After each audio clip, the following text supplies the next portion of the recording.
Bonjour à tous, c'est Psyplay, j'espère que vous allez bien. Une nouvelle mise à jour est arrivée dans les Sims 4 avec du contenu gratuit pour le jeu de base, notamment un télescope, et aussi un nouvel élément de gameplay intéressant, les cycles lunaires. Vous savez, la pleine lune, les quartiers, etc. Est-ce que cela a un rapport avec la sortie du pack de jeu Loup-Garou ? La réponse est oui, c'est clair. Je vous propose de découvrir tout cela ensemble dans cette nouvelle vidéo d'information sur les Sims 4. Si cette vidéo vous plaît, n'hésitez pas à vous abonner, mais aussi à mettre un like et à écrire un commentaire pour soutenir la chaîne et permettre qu'elle soit davantage proposée à d'autres fans des Sims sur YouTube. Vous savez que j'adore vous lire et discuter en commentaire. Avant de parler de la lune, je voulais revenir rapidement sur la dernière livraison d'objets gratuits qui date du 8 juin. Je n'ai pas pu le faire avant faute de temps et j'avais envie de partager certains éléments avec vous. Il y avait d'abord ce casque qui est considéré comme un chapeau, qui propose des couleurs plutôt flashy. Il va comme un gant à Agnès la dentelle avec cette casquette. Quand on me donne des objets gratuits dans les Sims 4, je réponds toujours « je prends ». Le bémol avec ce casque, c'est sa taille gigantesque et disproportionnée par rapport à la tête de nos Sims, et aussi le fait que la casquette est obligatoirement incluse. C'est dommage. Et il y a la petite pub pour Logitech qui est très visible, alors que d'habitude nous pouvons lire du Simlish sur les objets. Beaucoup de joueurs ont été très critiques sur ce casque, alors je n'insiste pas, mais je serais ravi de lire votre avis. Il y avait aussi ce scénario, et on va se le dire, j'avais envie d'en parler. Il sent bon le contenu familial et générationnel. De là à penser qu'il s'agit d'un indice potentiel, il n'y a qu'un pas. Je ne fais pas du tout référence à une extension High School. Ah, peut-être que si, et vous pourrez retrouver plus d'informations dans ma vidéo qui est en lien en haut à droite. Le titre Parents fiers joue sur un double sens. Fier d'être parent et fier d'être une personne LGBT. Le thème est la famille. On nous dit en description qu'un sim veut être le meilleur parent possible. Soutenez votre enfant de la petite enfance à l'adolescence avec de l'amour et de l'attention. Ce nouveau parent parviendra-t-il à surmonter toute la pression et les difficultés d'avoir un enfant et à l'élever en lui donnant beaucoup d'amour ? Il se joue avec un de Sims jeune adulte ou plus âgé, et le but est d'élever son enfant jusqu'à l'adolescence. Jusqu'au lycée donc, jusqu'au high school. J'arrête avec mes allusions, mais je me demande si vous avez testé ce scénario. J'avoue qu'il me tente bien. Derniers objets, ce sont ces deux drapeaux LGBT qui viennent compléter le drapeau fierté qui existe déjà dans le jeu de base. Ils fêtent le mois des fiertés avec de nombreuses marches dans le monde pour appeler à plus de tolérance, d'ouverture d'esprit et de droits égaux pour toutes et tous. Le premier s'appelle Progress Pride et il a été créé en 2017 par la militante Amber Hikes. Il est basé sur le Rainbow Flag, le symbole de la communauté LGBTQI+, lesbiennes, gays, bi, trans, queer, intersexes. Les deux bandes noires et brunes ont été ajoutées pour inclure les personnes autres que blanches et dénoncer les violences qu'elles subissent, en particulier aux États-Unis. Il a été modifié en 2018 par le designer Daniel Cazard, avec les bandes bleu, blanc, rose qui proviennent du drapeau des fiertés des personnes transgenres, et à nouveau en 2021 par l'activiste Valentino Vecchietti pour faire apparaître un triangle jaune orné d'un cercle violet. Des couleurs qui évoquent la neutralité de genre, donc le fait de ne pas se réclamer d'un genre féminin ou masculin. Le deuxième m'a donné du fil à retordre, mais j'ai finalement trouvé sa signification, après bien des recherches que je voulais partager avec vous.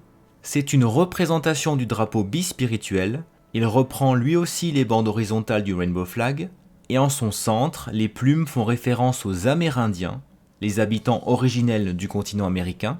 Selon certaines traditions, les personnes bispirituelles étaient perçues comme ayant en elles à la fois les aspects féminins et masculins, les deux esprits. J'espère que ces deux drapeaux vous donneront peut-être des idées d'histoire. On passe à la mise à jour de mardi.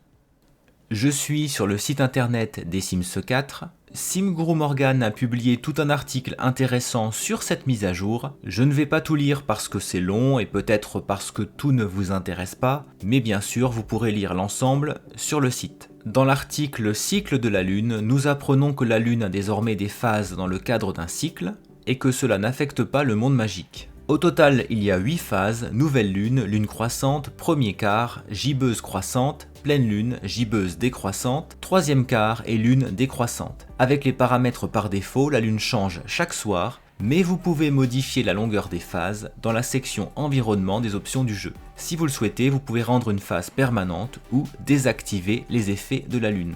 Et oui, la phase de la lune affecte votre sim, chaque phase procure un bonus de gameplay spécial que vous pouvez consulter en passant le curseur de la souris sur l'icône lune en bas et au milieu de l'écran. Ces informations indiquent également la phase actuelle. Vous vous demandez quand aura lieu la prochaine pleine lune, le calendrier a également été mis à jour pour afficher les phases de la lune à venir en fonction des paramètres de durée des phases précédemment mentionnées. Les Sims surnaturels découvriront que la lune joue désormais un rôle supplémentaire dans le comportement de leur pouvoir. Pendant certaines phases de la lune, les sirènes perdent moins d'hydratation, les vampires rechargent leur pouvoir plus lentement, les jeteurs de sorts réussissent davantage leurs sorts, et les extraterrestres reçoivent un état d'esprit spécial lorsqu'ils prennent des bains de lumière lunaire. Ce que peuvent désormais aussi faire tous les Sims adolescents et plus âgés. Il y a également de nouvelles interactions particulièrement mignonnes pour les bambins. Ils ont des questions spéciales qu'ils peuvent poser pendant chaque phase et ils peuvent aussi dire bonne nuit à la lune. Cela procure des rêves de lune spéciaux.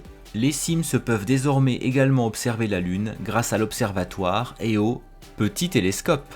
Oui, les télescopes sont enfin arrivés, petits, portables et prêts à réaliser vos rêves logiques. Ce patch inclut un petit télescope et le pack de jeu Les Sims 4 Loup-Garou ajoutera un deuxième télescope spécifique au pack. La plupart des interactions qui étaient disponibles sur l'observatoire le sont aussi sur le petit télescope, mais pour des raisons compréhensibles, vous ne pouvez pas faire crac-crac à l'intérieur, on s'en doute, et comme il n'est pas aussi techniquement avancé que l'observatoire, il ne procure pas non plus d'images lorsque vous l'utilisez. Vous pouvez à divers moments du jour et de la nuit espionner les voisins, observer le ciel, chercher la vérité, regarder les étoiles, suivre un satellite, espionner les appartements. Extension Vie citadine. Ça promet. Franchement, ça me rappelle un ancien opus des Sims. Pas vous ? Avertissement important, observer le ciel la nuit peut être dangereux. Si votre sim voit quelque chose arriver droit sur lui, il doit vite rentrer à l'intérieur. La mort par météorite existe désormais, et les fantômes de météorites aussi. Qui l'aurait cru ? Et nous voyons les différents coloris du nouveau télescope. Une nouvelle mort, et en plus par météorite, ça me rappelle les Sims 3. Je suis sûr que ça fera plaisir à tous ceux qui ont joué. Et ça rajoute un peu de fun et de danger dans les Sims, c'est bien.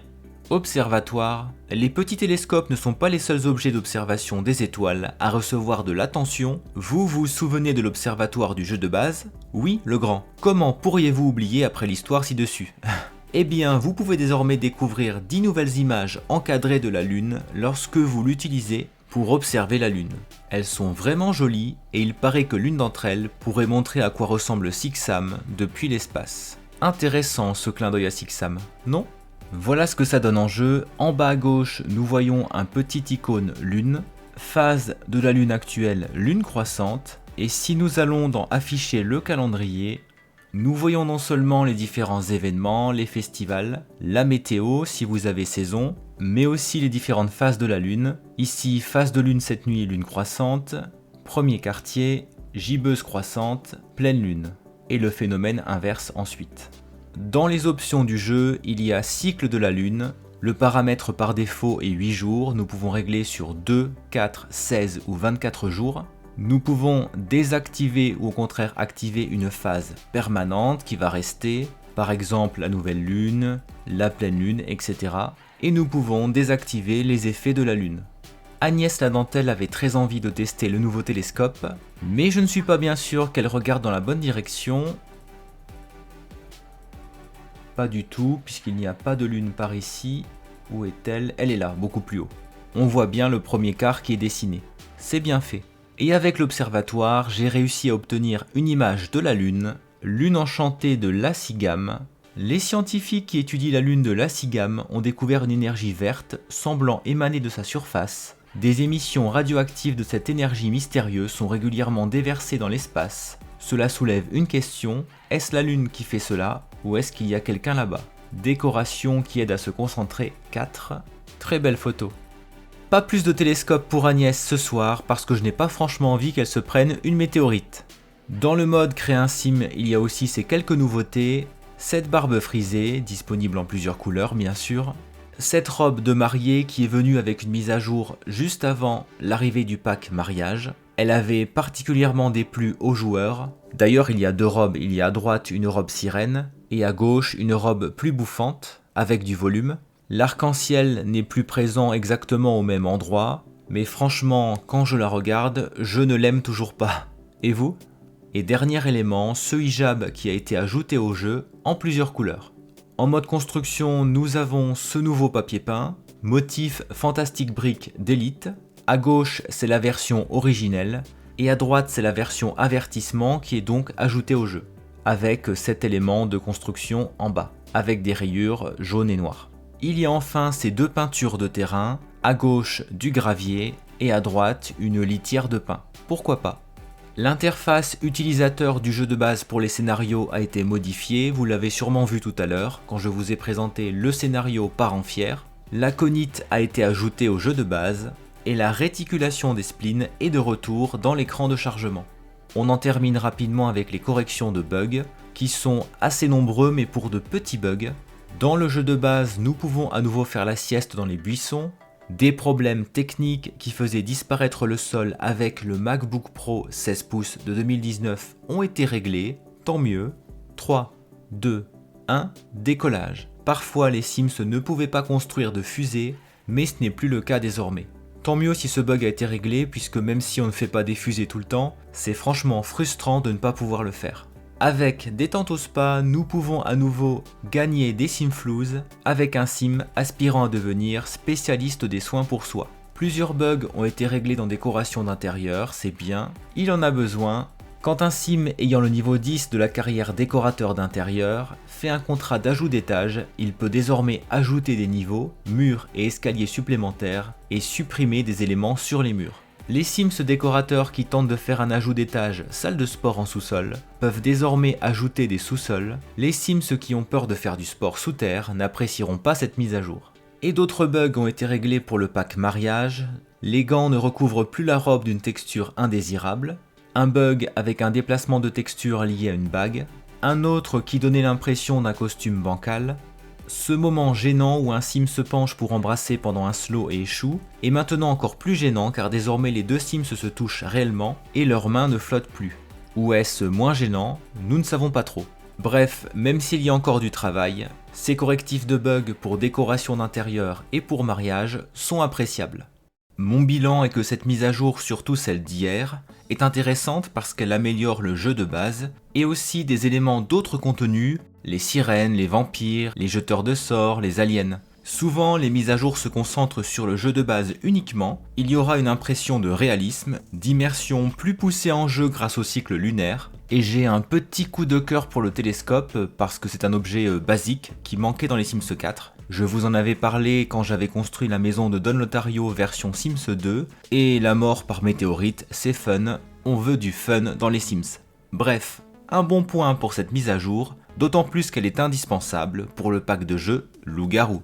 C'est tout pour l'actualité des Sims 4, merci d'avoir regardé cette vidéo jusqu'au bout, on se retrouve en commentaire, à très bientôt.